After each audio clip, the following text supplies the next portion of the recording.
This Life Update email is brought to you by Earthwoods Cabinetry. When you hear this sound, teleology. It's time to turn the page. I stretch out my leg a bit. It's stiff from continuously pressing on the gas. Wish my cruise control worked. Also, it would be nice if I could actually see what speed I'm going. I think to myself, as the guy in the seat next to me finishes taking a sip from his water bottle. So let's see, where did I leave off? You mentioned something about getting offered to do some work for a youth adventure program, but you couldn't take it because of school? Right. So I turned them down and all, but I remembered that Ollie and Mia lived in Washington. Oh, that's right. I forgot about that. Right. So I told them I knew a guy. Suddenly, my attention is snatched from the conversation by a startling and near impossible phenomenon. My dashboard lights were on. My mind starts racing. But how? They haven't come on for over a year now. Did something change? Did I hit a bump? Maybe the heat from the engine caused the wires to expand and complete the circuit? No, neither of those make sense. The roads have been straight and uneventful for ages now, and I've been driving for nearly an hour already. Dillian continues to share his life story as I gaze intently at my dash. Narrator's note, I'm sure his name is actually Dylan, but I'm just going to read it how it's spelled. Dillion, Dillian. So, anyway, conclude narrator's note. Okay, maybe it had something to do with this centrifugal. What am I thinking? I've been driving perfectly straight for 15 minutes. I flick my brights on and off aggressively a few times. The dash lights remain on. Dillian asks me something, and I absent-mindedly respond affirmingly. What could possibly be the cause of this? I glance to the settings to my right, and my eyes go from them to the road and back again. The only thing I've messed with this whole trip has been the stereo, and besides, even if I had accidentally changed something, why would it only take effect now? And so my mind scraped for an explanation until I suddenly found myself pulling into the driveway. I shook my head. There's just no way to explain it. Miracles are real. Dylan says something about his trip to Malibu I don't quite catch. Makes sense, I say instinctively as I exit the car, my mind still trying to understand the incomprehensible. Awesome. Dillian steps out of my car and starts walking toward the house. Look forward to seeing you there. For the first time in the last 10 minutes, my mind actually registers what was said. Wait, what? Teleology. So yeah, my dash light actually came on as I was driving a Dillian back from the airport. Gripping, I know. XD. Okay, but actually I still have no idea why they came on. The two competing theories thus far are angelic activity or war unicorn magic. It's a toss-up between the two. Also, while I actually was inordinately surprised by my dash lights coming on, I didn't actually zone Dillian out or commit to anything accidentally. I actually do care about people's life stories, just so you guys don't take me the wrong way, XD. Anyway, granted, not the most eventful intro, but it's been an uneventful month, so what can you do? So let's see, to kick this off, I will note in passing that, after I finished my last life update email, I played Minecraft with Katie and Liam, as is our now standard Saturday tradition, and then did nothing useful for the rest of the night. Sunday, I read some more of the book I'm inching through. Then, I played some chess on chess.com, watched some anime, and then recorded my life update email, wherein my voice sounded like trash, XD. Narrator's note, I'm not sure if that's inadvertently a compliment towards me, but if it is, thanks. Conclude narrator's note. After that, because I was totally socially starved at this point, I hit up Caleb, who was basically indifferent to all this COVID jazz. And then me and him played games at his house. We've started working through the Halo campaign together. And then, upon my return home, Ben and I talked about our NZ plans. The good news is, it looks like they're going to drop the quarantine restrictions sometime soon-ish. First quarter of next year, I think they said? And if that happens, we've basically decided we're going. It's actually been so long, but we both really want to get back and see everyone. So, should we have sufficient funds, then it's almost certain we shall rest our gaze upon the Isle of New Zealand once more. So yeah, after discussing that with Ben and doing some research, I slept and then ceased sleeping. Upon the cessation of my sleeping, I did homework, watched some more anime, played some more chess online, and then went over to Caleb's house for Brawl Boys, wherein we all played video games for actually ages, like 10 hours total or something like that. It was a lot. XD. Since I was still not legally allowed to go to school, I took the next day to do a lot of homework before I watched a bit of anime, and then Joe came over and me and Ben ended up watching this super violent movie instead of My Hero Academia, which I at least 3% regret. Not my best decision ever. Then, finally, I was freed from my social prison. The next day, I smelt the social air and then was confined in chemistry class for the next 3 hours. XD. Yeah, I barely got out of quarantine in time for my chem lab, but I'm really glad it worked out, because making up labs actually sucks. So yeah, I did that. My lab partner, his name Robert, was like 90% distracted the whole time and would not stop playing with the Bunsen burner. It was actually pretty irritating. XD? He was like, look, it's fire! And I'm like, okay, but we need to do this experiment.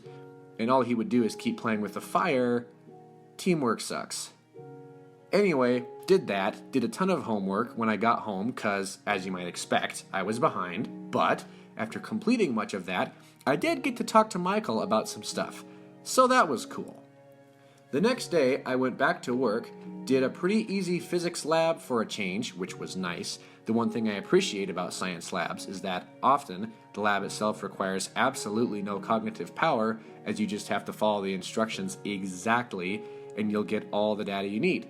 Now, to be fair, sometimes it's a lot harder than it sounds, but at least I get to have a short period of time where no taxing thought is required of me. And then I have to actually use the data gotten from the lab, and my brain dies. XD. Anyway, I then got home and did homework of death for a bit before hanging with Joe and Noah, which was tolerable. Joe kinda murdered all attempts at nuanced conversation, because Noah's actually interested in Thomism, and even though some things may sound stupid to the uneducated hearer, they're actually super robust, but Joe doesn't seem to get that.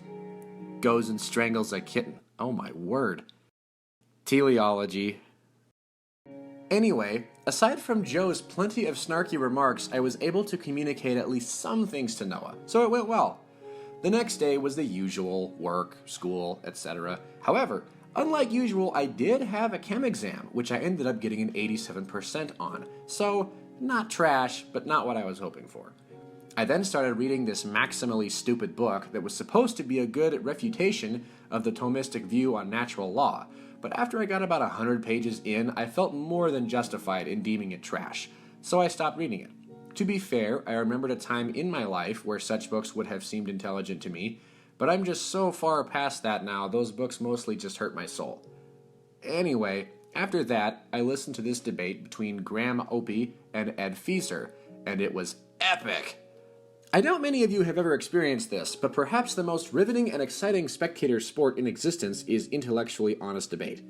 Not like when one debater says some snarky line and humiliates the other one, but rather when one guy says something like, "But the Leibnizian principle of sufficient reason dictates that counterfactuals of creaturely freedom require an explanans capable of necessitating this effect." And I'm like, oh! I grab you by the shoulders and shake you violently.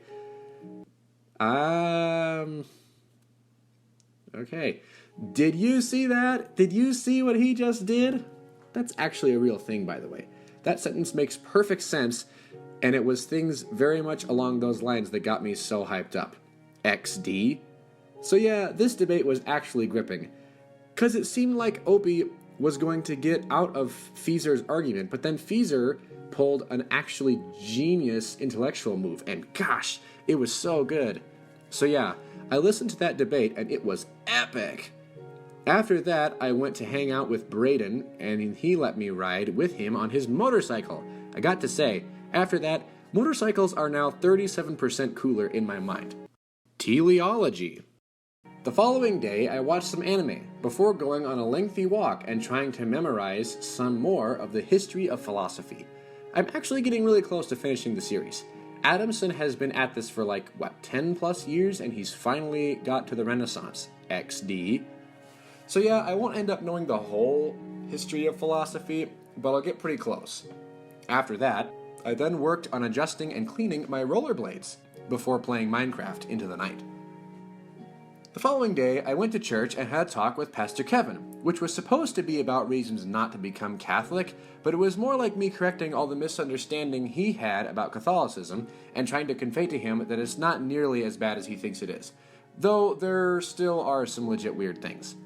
So yeah, that went surprisingly better than I thought it would. I then played D&D at Neo's.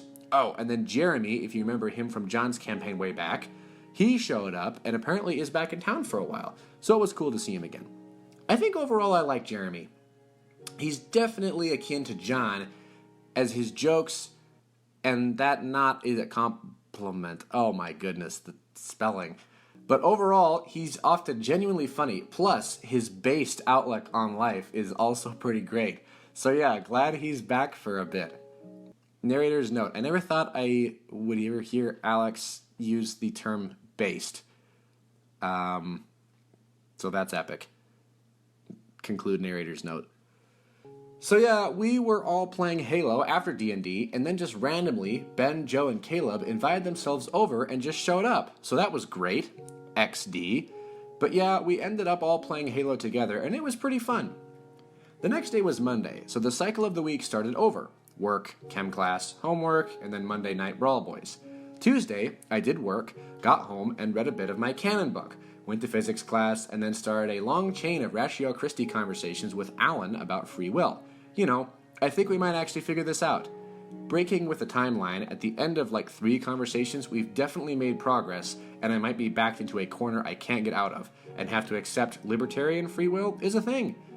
We'll see, of course, but I'm just telling you, the conversations have been very good, and we really are getting somewhere. Wednesday, I did more work, had a super stressful chem lab, as both of my female lab partners were super moody and unable to handle any stress, so that meant all the composite stress fell on me. XD. But yeah, I pulled us through. I then went home and unwound with a bit of anime before doing homework, and then later that night, going over to Caleb's and playing games with him and Joe. The following morn I awoke for work, then, upon getting home, I did a bit of anime searching, cause I had run out again. After that, I introduced Mom and Grace to an anime I thought was kind of funny, and they liked it decently. So we all watched that together for a bit. Oh, and then Ben, Caleb, Joe, and I all did a trip to the hot springs, where Ben bought this little projector and a sheet, and we ended up watching movies there, which was pretty great, though the actual animated episodes we watched were pretty trash. We got back at like 5:30, so that was a bit of a big oof. Overall, still a good time. I woke up the next morning to find out Braden had been in a head-on collision with a car while he was on his motorcycle in the Pooter Canyon, so that was a shock. Also, very comforting I was riding with him wearing only a helmet just a few days before. XD. He could have been paralyzed, but it just so happened that the guy he hit was a paramedic, so he knew how to arrange his body so he wasn't. Besides, he actually got off really easy with only a split pelvis and a compressed vertebrae. Like, both those things super suck, to be sure, but it could and probably should have been a lot worse. I'm not one to posit divine protection unnecessarily, but this does certainly seem like an instance of it. So yeah, I already had plans to go to Myers that day, so I wasn't able to see him before the hospital closed.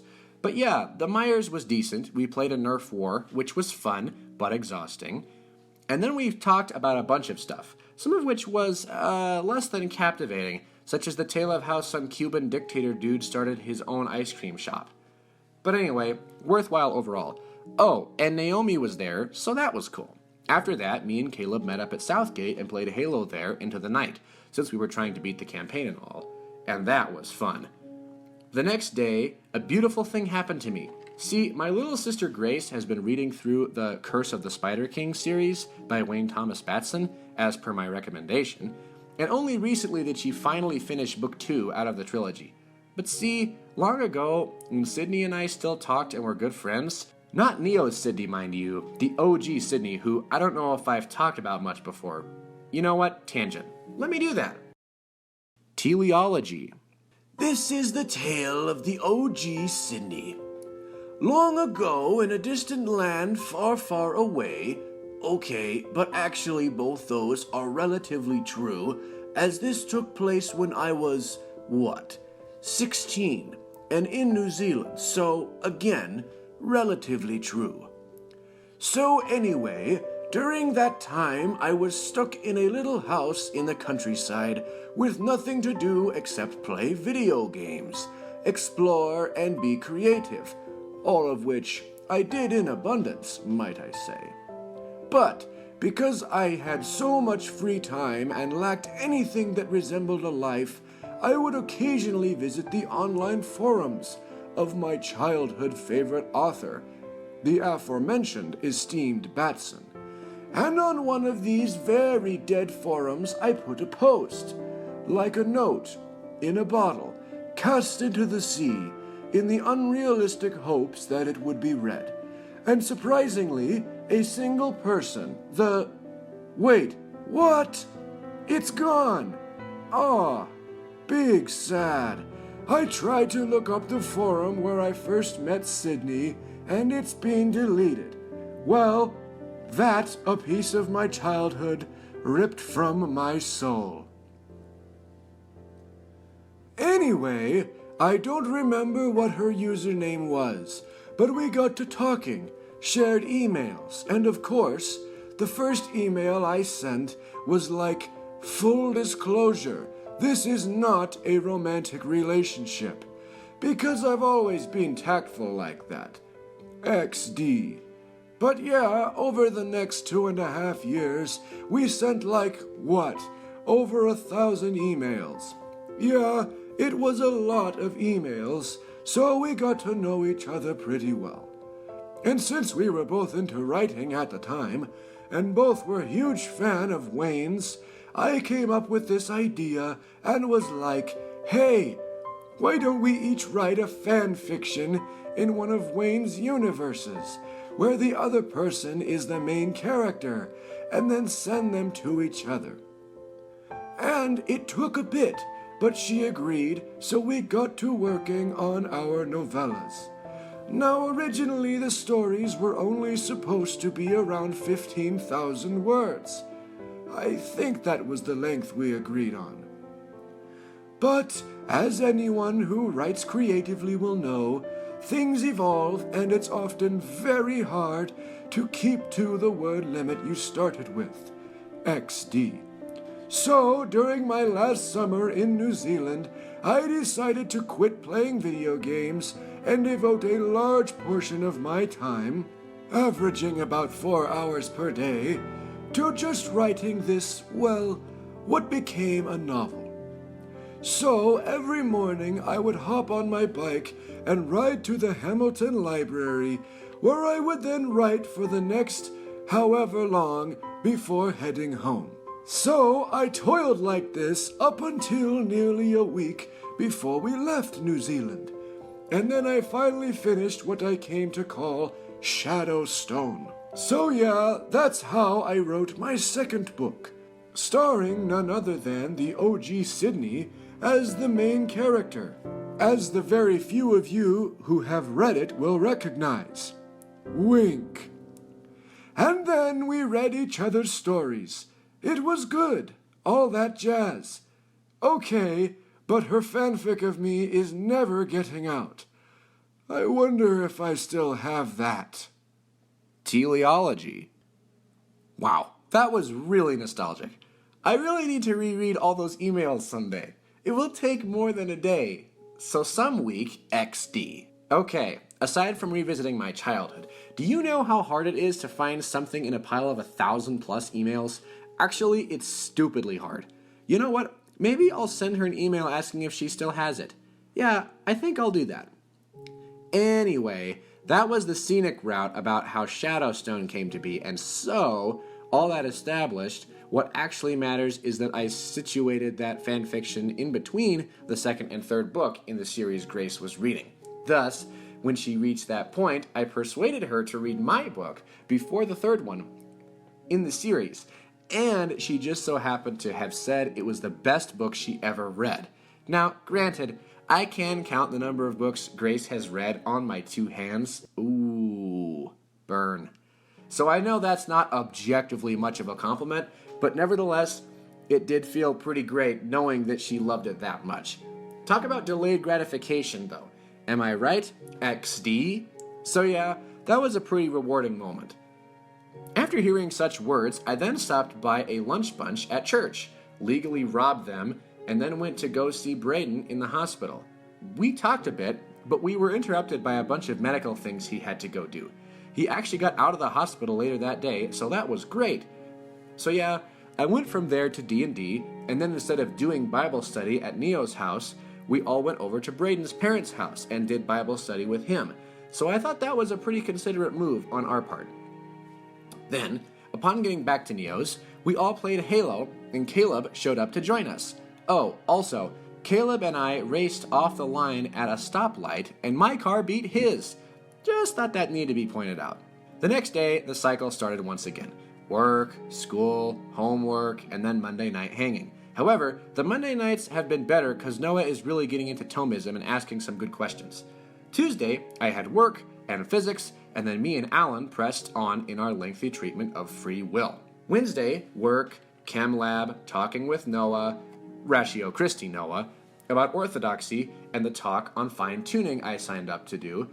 And at the time, Noah presented what seemed some powerful reasons for wanting to become Orthodox over Catholic, because he's leaning that way.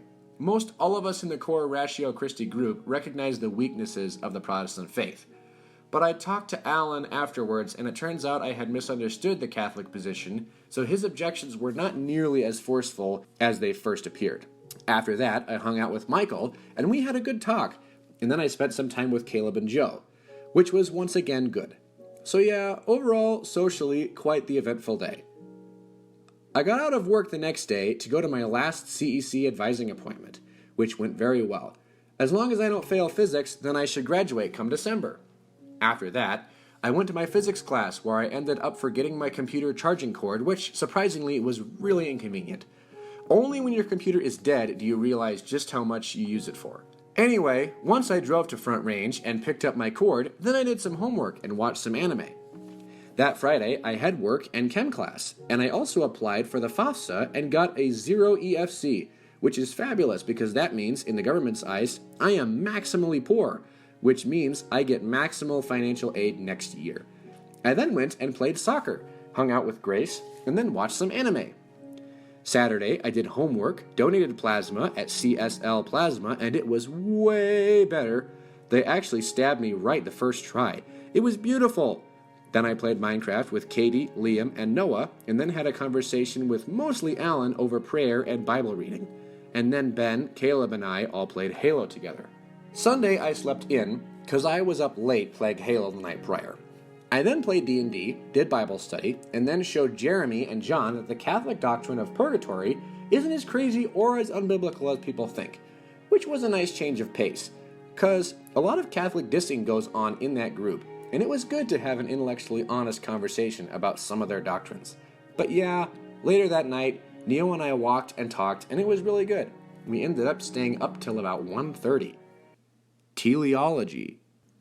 More work the following morning. Then chem class. Then I got some Five Guys with my dad and we talked a bit. After that, I did homework for 3 hours before joining the Brawl Boys in Brawlhalla and Minecraft and then hitting the sack. I worked the next day reading a tiny bit of my canon book, did physics, talked with Joe, picked up Braden and went to Ratio Christi where Alan and I whiteboard fought, and then rounded out the night talking to Esther. Wednesday, more work, more chem lab, more homework for like 4 hours, and then I hung with Joe and Caleb. I slept past my chance to donate plasma the next day, which was a bit of a big sad, otherwise known as a small sad, as Joe so often points out. I took my calc physics test, which I thought I absolutely crushed, but I just got it back and I got an 82%. So apparently I misunderstood much more than I thought. I then watched some anime, drove to the airport and picked up Dylan, an old friend from the New Zealand days, hence the start of this email, and then I went to sleep. Narrator's note, here it's spelled Dylan, D-I-L-L-O-N, so I'm going to pronounce it Dylan. Conclude narrator's note. The following day, I did work, went to school, talked about the problem of evil with one of my classmates, played soccer, caught up with Jordan, and then hung out with John until 3 in the morning playing Smash Bros. I donated plasma the next day, endured the essence of death as my parents took photos of me, played some Minecraft, and then hung out with Joe. See, Earlier in the day, Caleb had sent us this GPS location and maps of where he was going to be camping for the night, and so at like 11, me and Joe were like, let's go drive to Caleb. So we grabbed donuts in Longmont and drove up this back road, only to not be able to find him. Thus, we left a donut in his stead. I wonder what the people who live up there are going to think when they see that. XD. But yeah, aside from not finding Caleb, me and Joe had some great conversations. I was able to inform him of the basics of Thomistic metaphysics as well as defend my point of authority to him, both of which were quite valuable conversations. But yeah, we got back real late, as you might expect, so that was the unfortunate part of the night. The next day, Mom helped me cut out the template for this new shirt I'm making. Here's a pic. Unfortunately, as a narrator, I can't really narrate a picture. It's a whitish, grayish, sort of an off-white t-shirt, very wrinkly, I might add, laying on what appears to be a brown carpeted floor. There's some text in a couple different fonts on the shirt in black lettering that says, "If I seem swaggeringly confident, it's because I am." So, there you go. Hopefully, you can see the picture for yourself, and my description as narrator is close. Moving on.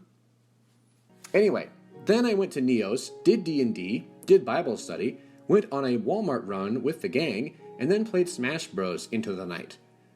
Sunday was more work, another day of chemistry, another 4 hours of homework. Then, in addition to the normal Brawl Boys, we met up with Jake and Charity, which was 10% death, as it was incredibly boring. Like, don't get me wrong, I like Jake, but when he gets talking about how fast King Kong can run, I 100% question my life choices. Oh, right, he's going to be narrating this, isn't he? Right. Hey Jake, how's it going? Not going to lie, I'm writing this partially just to see how you'll handle addressing yourself in the third person. XD? I'm not really one for sugarcoating things, so we're just going to keep this all in there. We sure are. So yep, did that, played Minecraft, and then went to bed. I then was late for work the next day, which was a big oof on my part. However, I did make it. I then worked on jotting down some notes for the presentation I was to give at Ratio Christi later that evening. I went to school, hung with Braden, and then I drove us both over to Ratio where I gave a talk on the fine-tuning argument for God's existence. I think it went really well, actually.